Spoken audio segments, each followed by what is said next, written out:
હા 31 લાખ રૂપિયા આયા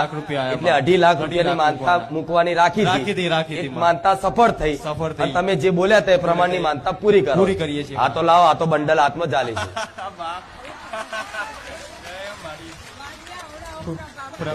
છે જે જરૂર હોય ને મારે હું નહીં કહેતી મારો ભગવાન મારી ગાદી વિરાજમાન મારે કોઈ જોડે હાથ લાંબો કરવાની જરૂર નહીં પડતી ગમે તેના કામ કરી ગમે તેના મગજ આ માનતા રખાવા વાળી હું છું સાચું માં એને દિલથી રાખી મારો આ પાસ થઈ જશે તો 2.5 લાખ રૂપિયા સેવા પેટે વાપરીશ તો જો મેં માતાએ ખુશ થઈને આવવાના હતા 5 અને 31 લાખ રૂપિયા આલ્યા પછી 2.5 લાખ લઈને આવું અને 2.5 લાખ ના એક રૂપિયો સેવામાં જાય એમ્બ્યુલન્સ છે ગૌશાળા નહીં બનાવી મેં માતાએ પણ ગૌશાળાથી કમાઈ નહીં